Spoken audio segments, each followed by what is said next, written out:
상류타 니까야를 공부하는 시간인데요.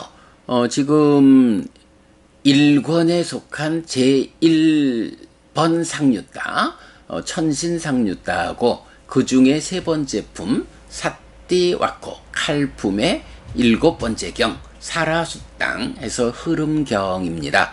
어제도 사실은 빛경 하나를 통해서,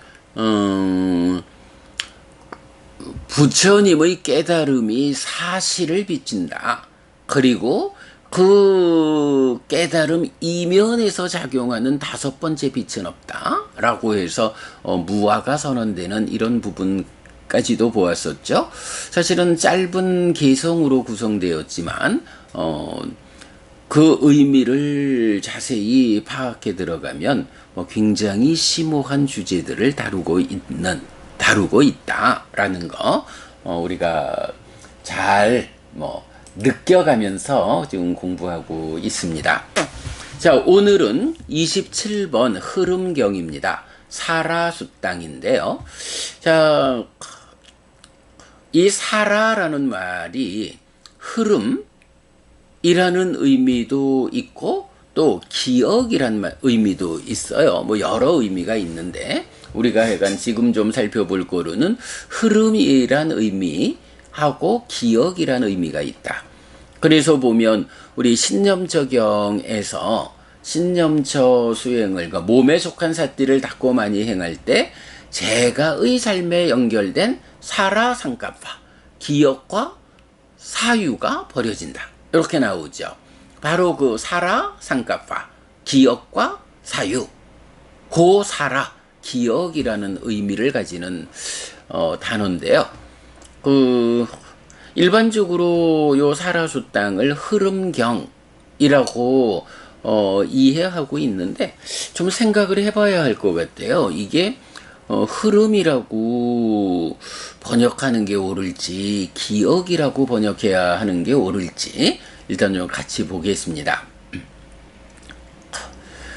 흐름들은 어디에서 멈추고 윤회는 어디에서 존재하지 않습니까?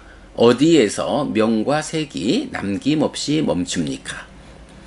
물과 땅과 불과 바람이 확고히 서지 못하는 곳, 이제 여기서 흐름들이 멈추고 윤회는 존재하지 않는다. 여기서 명과 색이 남김없이 멈춘다. 예, 짤막한 개성입니다. 잠시만요. 이 개성이 이제 원어가 보면 꽃도 살아 니 왔단띠 까타 왔땅 나 왔다띠 이렇게 되었어요. 꽃도 하면 이제 이건 어디에서 이런 얘기고, 사라라는 말이 사라의 복수거든요. 니 왔단띠 복수 상태의 동사로 멈추다라는 의미예요. 그래서 흐름이라고 번역하면, 그러니까 해석을 하면 흐름들은 어디에서 멈추고 요래 될 거고, 기억이라고 해석하면 기억들은 어디에서 멈추고 요렇게 이제 볼 수 있는데, 제가 이건 좀 더 확인을 해봐야 되는 게, 흐름이라고 할 때 사실은 이 흐름이 중생들의 번뇌의 영향 위에 있는 유의적인 삶의 과정을 흐름 이렇게 표현하는 건데, 그래서 이제 그 번뇌의 영향 위에 있는 유의적인 삶의 흐름과 다른 방향, 이 흐름을 거슬러 가지고 번뇌의 영향에서 벗어나서 열반으로 향하는 흐름, 두 가지 흐름을 말하고, 그럴 때에 이런 번뇌의 영향에서 벗어나서 열반으로 향해서 가자, 벗어난 열반으로 향해 가는 이런 흐름에 든 사람을 예류자 이렇게 말하는 거거든요.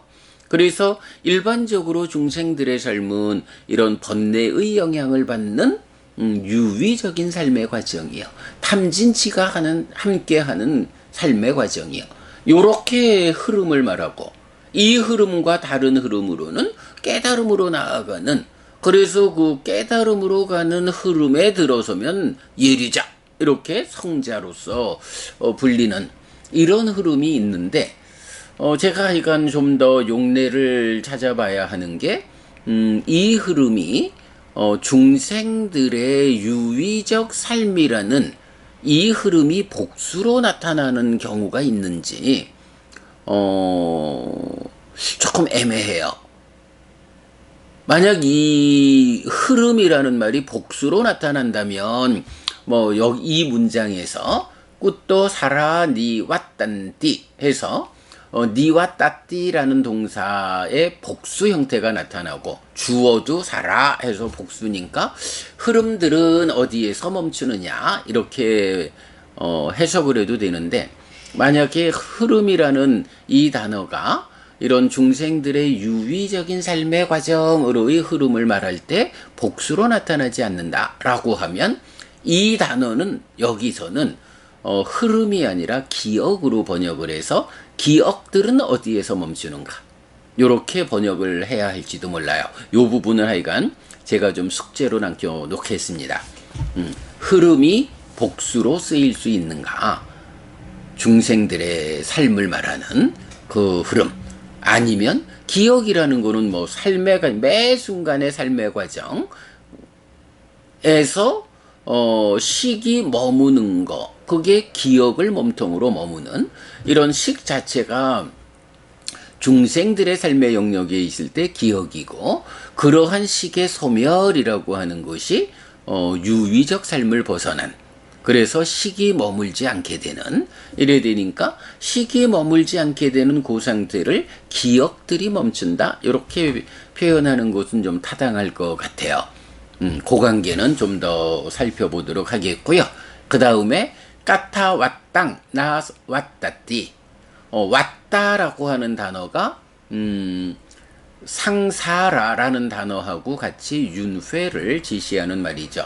물론 이제 왔다라는 것은 구르다라는 구름, 회전 이런 의미도 갖고, 그 회전한다, 굴러간다라는 이 의미를 삶에 적용하면 왔다 이렇게 되는 거죠. 네.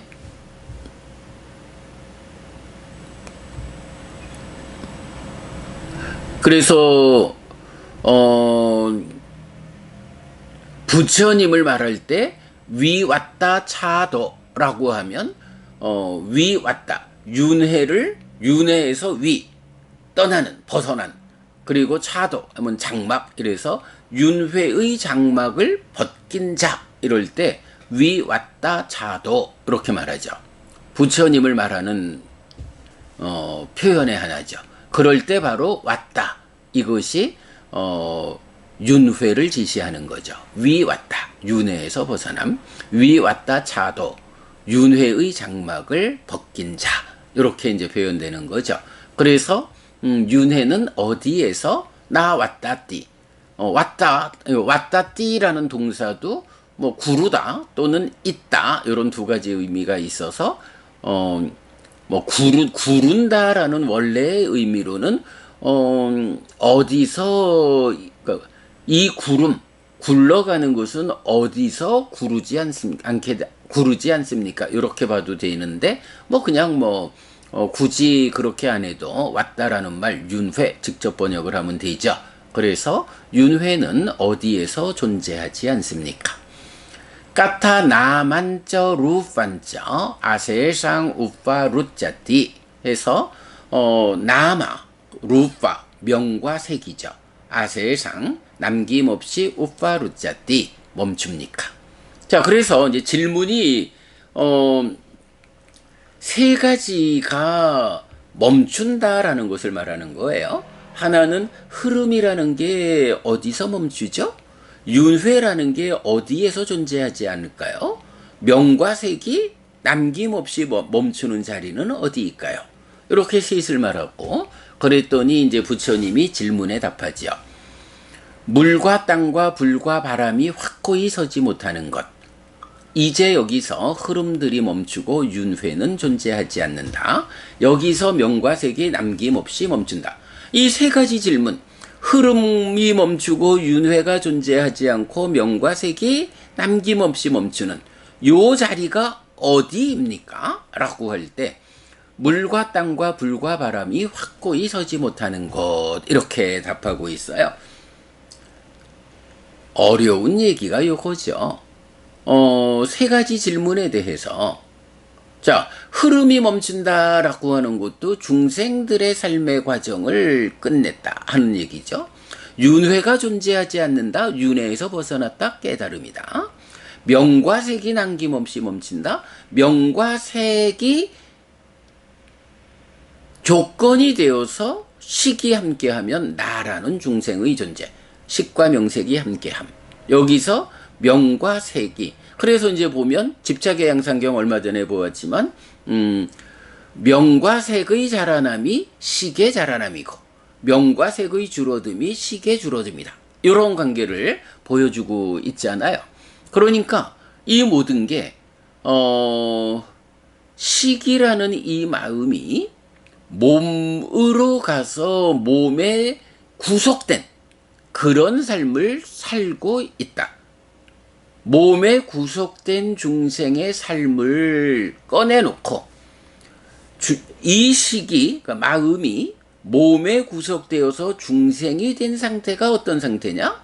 예, 바로 유의적인 행위, 번뇌의 영향 위에서 진행되는 행위 때문에 식이 머물고 늘어나면 명색이 참여하는 요런 과정에 의해서 흘러가는 거죠. 그러다가 몸이 무너져 죽으면 그러니까 명색이 버려지고 새로운 명색을 만나서 다음 세상에 태어나서 식과 명색으로의 삶을 반복해가는 것. 그게 윤회죠.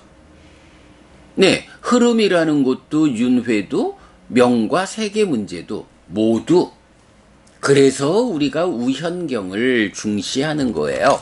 우현경. 이 몸으로 살아있는 동안에 무명과 가래를 해소하지 못하고 죽으면 어떻게 돼요? 몸으로 간다. 이렇게 말하죠. 누가 몸으로 가죠? 네, 당연히 식이죠. 마음이죠. 그런데 무명과 가래를 해소하고 죽으면 몸으로 가지 않는다. 누가? 식이. 그래서 결국은 삶에 대한 부처님의 해석은 본질이 그거예요. 식이라는 이 마음이 몸에 구속된 삶이냐, 몸의 구속에서 벗어나느냐. 왜 몸에 구속되느냐? 번뇌가 작용해가지고 번뇌의 영향 위에 있는 탐진치와 함께하는 유의적인 삶에서는 행위의 결과로 상이 잠재하고 식이 머물고 늘어나면 명색이 참여해서 중생으로의 나. 예, 나는 누구죠? 몸이 있는 상태 유신. 그것이 삶의 과정을 누적한 오치온. 그 오치온의 활성 상태인 식과 명색이 서로 조건되어 구성되는 부따 활성 존재. 뭐 이렇게 되잖아요. 예, 기본적으로 식이라는 이 마음이 몸으로 갔느냐? 그래서 몸에 구속된 몸의 제약 위에서 살아가느냐? 요 상태를 중생이라고 부르고 그런 중생의 상태를 지금 이 경에서는 흐름들이라고 보거나 뭐 그걸 기억이라고 바꿔보거나 이건 나중에 그건 더 생각하기로 하고 어쨌든 흐름이 그런 삶이 번뇌 위에서 흐르는 삶이다. 해서 그 흐름이 어디서 멈추느냐. 그런 삶이 죽으면 또 태어나야 하는 윤회하는 삶이니 그 윤회가 어디에서 없게 되느냐. 명과 색이 참여하는 이런 중생으로의 삶이 어디에서 명색이 멈춘다. 식이 머물고 늘어나지 않으면 명색이 참여하지 않게 되는 그 명색이 멈추는 일을 통해서 해탈하느냐. 이제 이런 주제. 그 주제에 대한 답을 부처님은 물과 땅과 불과 사람이 확고히 서지 못하는 것. 이래서 예, 요게 지수화풍 4대잖아요. 사대가 확고히 서지 못하는 곳이라는 요 말이 무슨 의미일까? 예, 확고히 서지 못한다. 그래서 나가다띠 이런 단어를 쓰고 있는데 이 말이 복잡하게는 잘 모르겠고요. 이 말이 어떤 의도로 쓰였느냐라는 거 하나는 분명하죠. 바로 그 얘기거든요. 식이라는 이 마음이 몸에 구속된, 몸에 제약된 몸으로 간 요런 중생의 삶은 몸이라는 게 물질이잖아요. 그러니까 물질은 뭔가요? 지수, 화풍, 사대. 그리고 이 네 가지가 공과 더불어서 결합해서 생겨나는 사대가 결합한 색. 이렇게 사대와 사대 조색이 물질이잖아요. 몸이라는 게 바로 지수, 화풍, 사대로부터 출발하는 물질이거든요. 그 물질인 몸으로 내 마음 식이 가면, 몸으로 가면 그때 몸에 구속된, 몸에 제약된 중생으로의 삶이 시작되는 거죠. 그렇게 윤회하는 거죠. 그럴 때에 어디에서 이런 중생의 삶인 흐름이 멈추고 윤회가 존재하지 않고 명과 색이 당김없이 멈추느냐. 단순한 문제예요. 식이 몸에 구속되지 않으면 되거든요. 몸이 무너져 죽은 뒤 몸으로 가지 않으면 되거든요. 그 몸이라는 것이 무엇입니까? 지수화풍 사대와 사대의 결합으로 생겨낸 사대조색. 요거거든요. 그러니까 그 근본에 있는 지수화풍 사대를 말하고 이 사대가 하여간 가다띠라는 단어가 하여간 확고히 선, 펌리 스탠드 이래 나오든가 그래요. 그래서 확고히 서는 그런 현상으로 말을 하는데 그게 바로 식이 몸으로 가서 몸이라는 것이 내 몸으로서 역할하는. 그래서 우리가 말하지만 식이 떠나고 나면 이 몸은 더 이상 몸이라 불리지 않고 길가에 버려진 나무 토막만도 못한 시체라고 불리잖아요. 바로 그 부분. 지수화풍 사대로 구성되는 이 신체라는 것이 식이 함께 함으로써 내 몸이라고 불리는 확고함을 확보하는 것. 네, 요런 표현을 물과 땅과 불과 바람이 확고히 선다. 이렇게 우리가 이해를 하면 될 거고요. 그럴 때 식이 몸으로 가지 않아서 몸에 구속되지 않는, 역으로 보면 지수화풍 사대라는 물질 요소로 구성된 이 고기 덩어리가 식이 함께하지 않을 때에는 몸이라는 존재로 확고히 서지 못하는 것, 몸이라는 존재로 확립되지 못하는 것, 요것을 표현하는 게 물과 땅과 불과 바람이 확고히 서지 못하는 것. 그러면 그곳은 어딘가요? 예, 식이 몸으로 가지 않은, 식이 몸에 구속되지 않는 그 상태를 뭐라고 불러요? 네, 그게 바로 해탈된 삶의 시련, 그 자리 열반, 이래 되는 거죠. 그래서 물과 땅과 불과 바람이 확고히 서지 못하는 곳이란 말은 그대로 열반을 지시한다. 그렇다면 이제 번뇌의 영향 위에 있는 탐진치가 함께하는 유의적 삶으로의 중생의 삶, 이것이 흐름이라고 표현하면서 어디에서 그 흐름들이 멈춥니까? 그래서 죽으면 또 태어나야 하는 윤회하는 삶, 이 윤회는 어디에서 존재하지 않게 됩니까? 그런 명과 색이 어디에서 멈추어서 식이 머물고 늘어날 때 명색이 참여해서 활성 존재의 변화를 말하는 이런 삶에서 식이 머물지 않음으로써 늘어나지 않고, 그래서 명색이 참여하지 못하는, 명색이 삶에 참여하지 못하는 그것이 명색이 남김없이 멈추는, 요런 의미죠. 요렇게 물과 땅과 불과 바람이 확고히 서지 못하는 곳이란 표현으로, 식이 몸에 구속되지 않은 요런 상태를 설명하고 있다. 그래서 이 경은 바로 그렇게 지수화풍 4대가 나의 삶에 몸이라는 이름으로 확고히 참여하지 못하는 그런 상태인 열반, 이 열반에서 흐름이 멈추고 윤회는 존재하지 않고 명과 색이 남김없이 멈춘다 라고 표현하고 있죠.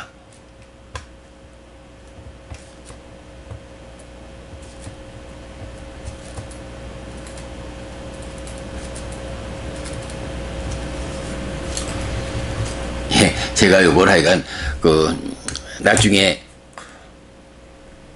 보고서를 정리를 해서 홈페이지에 올려야 되니까 제가 지금 이래 설명하는 요점을 조금은 메모를 해야 해서요.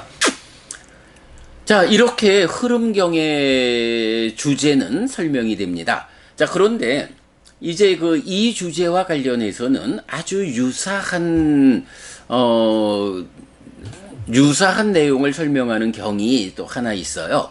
디가니까야 11번 깨왔다 경인데요. 그 중에 이제 6번째 단락으로 해안을 찾는 새의 비유라는 데서 우리 홈페이지에 지금 연결해 드렸거든요. 이렇게 말해요. 비구여, 이 질문은 이렇게 물어야 한다. 어디에서 물과 땅, 불과 바람이 확고히 서지 못합니까? 어디에서 장과 단, 극소와 극대, 정과 부정이 어디에서 명과 색이 남김없이 멈춥니까? 예, 요 장단, 극소, 극대, 정과 부정이 추가되어 있지만 지수화풍이 확고히 서지 못하느냐, 명과 색이 남김없이 멈추느냐 라는 것을 동일하게 그렇게 물어야 한다라고 부처님 말하고, 그때 설명해야 한다. 식이 속성이 없고 한계가 없고 모든 관점에서 빛나는 여기에서 물과 땅, 불과 바람은 공고한 기반이 없다. 여기에서 장과 단, 극소와 극대, 정과 부정이 여기에서 명과 색이 남김없이 멈춘다. 식의 멸에 의해서 여기에서 이것이 멈춘다라고.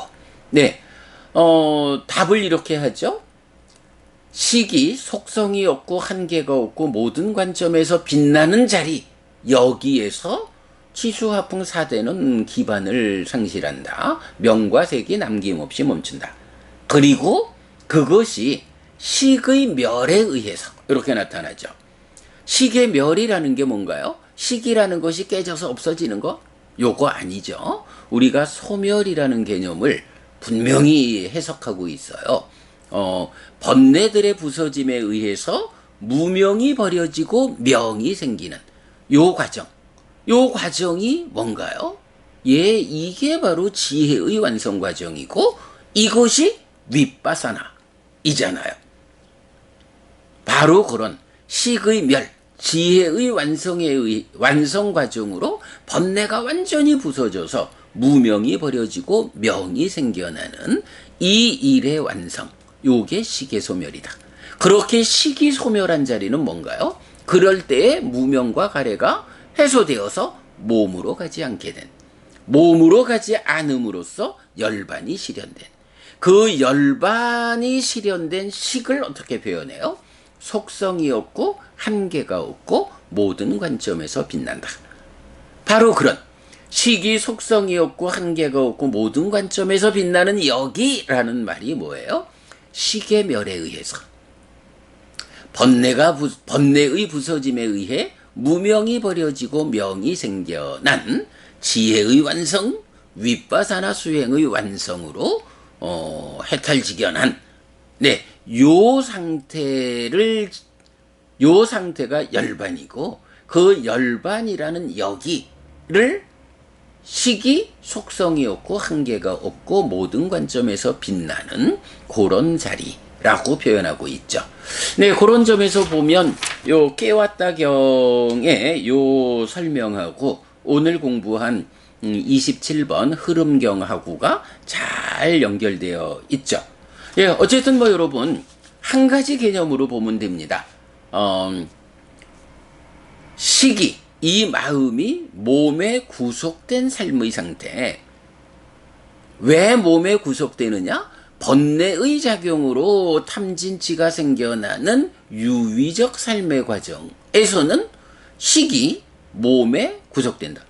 몸으로 간다. 라고 말하는 이런 몸에 구속된 상태인 중생의 삶을 놓고 그 중생의 삶의 현상들, 흐름이라는 거, 윤회라는 거, 명과 색이 삶에 참여하는 거, 이런 특징들이 어디에서 멈춥니까?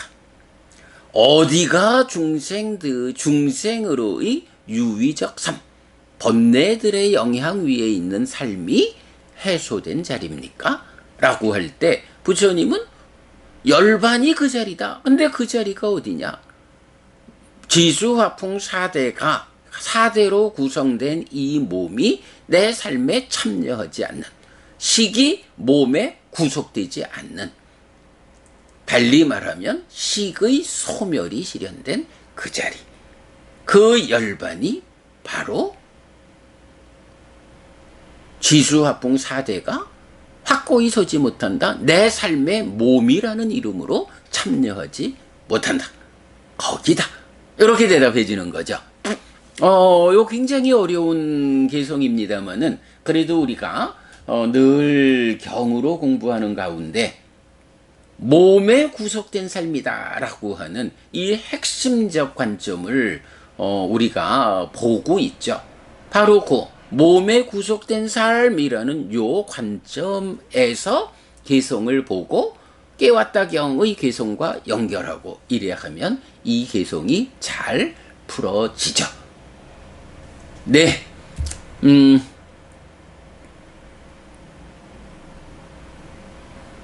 자꾸 헷갈려요. 그 독성을 마치고는